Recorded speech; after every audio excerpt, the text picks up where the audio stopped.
Welcome to Bookalyptic. I'm back again, and today I will be reviewing A Midnight of Dreams by Lyra Forger, which is the second book in the Originals of Grimm Academy series. So the first book ends with a cliffhanger, and we jump right into that in the second book. And I know I said that in my previous review that I hoped the second book would get me out of this heart-wrenching feeling that the first book got me into with the cliffhanger, and yeah, well, it didn't. Not at all. No, it didn't. So, I don't want to spoil anything, as I always try not to do in my book reviews, but with this book it's kind of difficult because the blurb of the book is quite empty.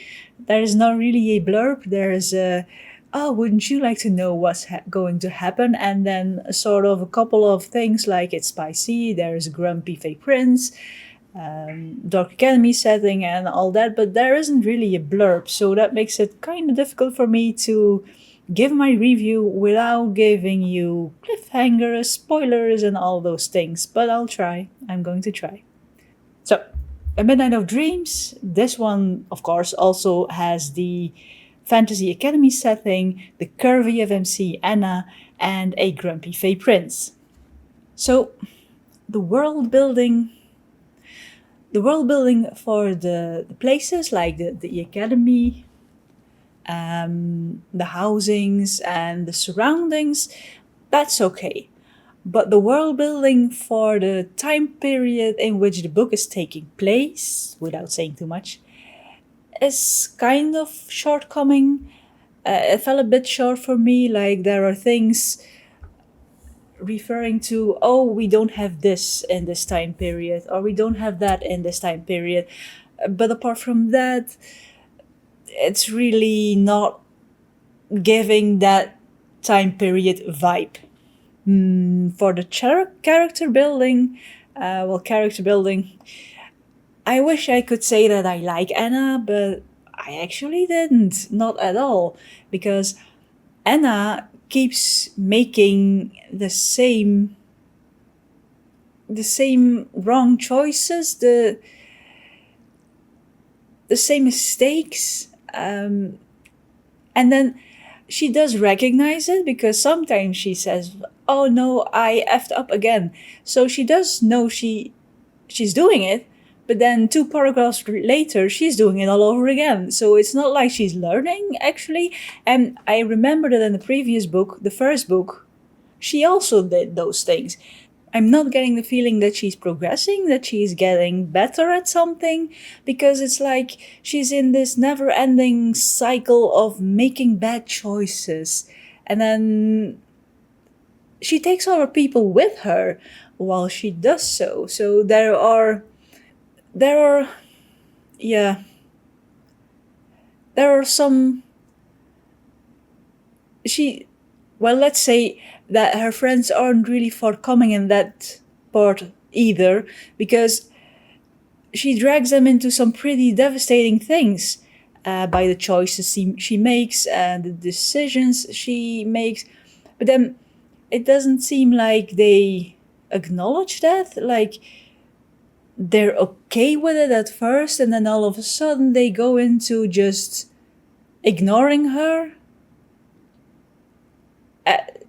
And then shutting her out. Like, no one tells her that no one tells her the obvious, that she's continuing to make the same mistakes.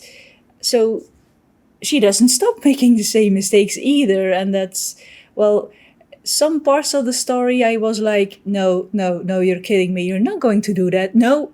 And then she does it. And then I'm like, okay, you did it, so okay, now we're going forward and you're going to make better choices. And then she recognizes that she did something wrong and that she could have done it better, and then she starts thinking, and the next choice she has to make, she's doing it all over again. And then I'm like, no, come on, no, not again. And the entire book goes like that for me, at least. So yeah, the character building, neither Anna nor her friends gave me that feeling of progression, getting better at something. But also, apart from making the same mistakes all over again, she doesn't really give that feeling of getting further ahead of where she was, and she quite literally starts all over again. From the beginning, she just starts all over again. See, yeah. And then I'm going by the blurb a bit, because the blurb says spicy, and it might be because I'm quite accustomed to high spice books. I like smut. I've said that before. But I can't say that this was really spicy, and that, well, the second book is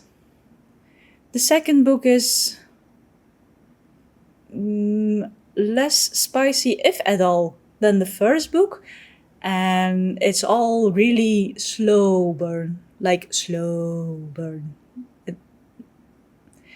Yeah.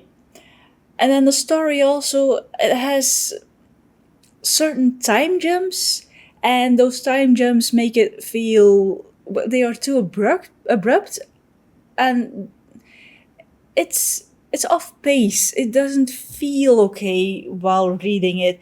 And apart from that, I myself, and this is purely subjective, but I certain repetitive wording choices were troublesome for me getting over. And as I said, this is subjective. But to give you an example, I'm going to mention a couple of sentences.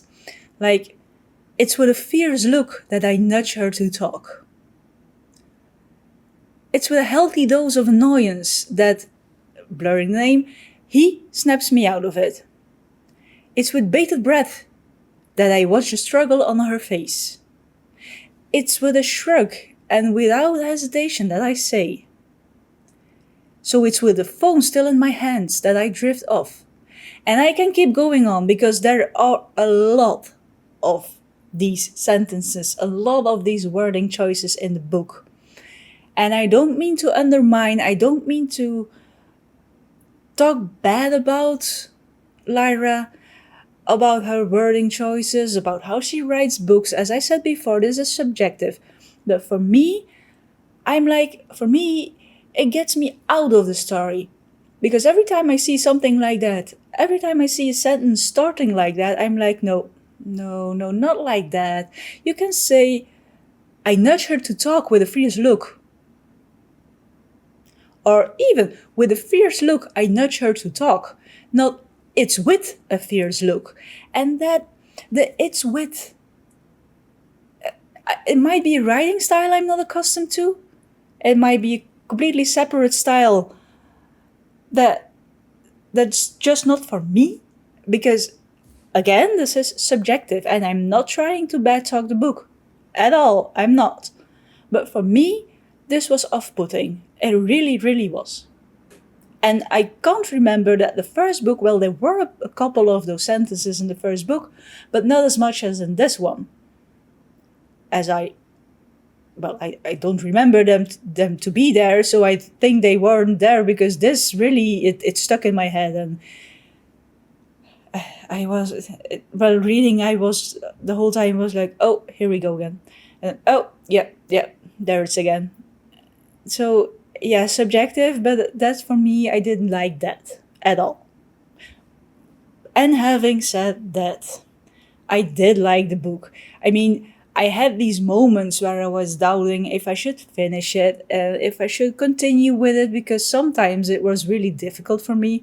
But then the story did keep me going, so I kept reading and I finished the book quite quickly, actually, thinking about it. It just released. It released yesterday, so it's available on Amazon. But yeah, the story kept me going and I did finish the book and I'm glad I did. But that being said, the first book ended with a cliffhanger and this one does too. And there I'm on the verge of, do I want to continue the series? Do I want to continue the Originals of Grimm Academy? So I'm not really sure yet if I'm... And that's if I get the chance to read the arc of the third book. I might... I think I just have to keep that... I have to think about it. But that being said, I do want to give a big thank you to Lyra Forger for giving me the chance to read this second book as an ARC reader. And I did enjoy the book. It's not like I didn't because I finished it. If I don't enjoy a book, I do DNF it. It doesn't happen often, but it does happen sometimes. There were a couple of things which really annoyed me and didn't sit well with me, but then again, that's all subjective, as is with every book. So yeah. So thank you to Lyra Forger for letting me ARC read this book again. Well, not again, letting me ARC read the second book, so I can continue the series. And I will see in the future if I'm going to be an ARC reader for the third book in the Originals of Grimm Academy series, and if I do read it, I will again leave a review here, as I do always. So, but for now, thank you for watching my video and spending your time with me, and that was it for me today. I hope to see you in the next one.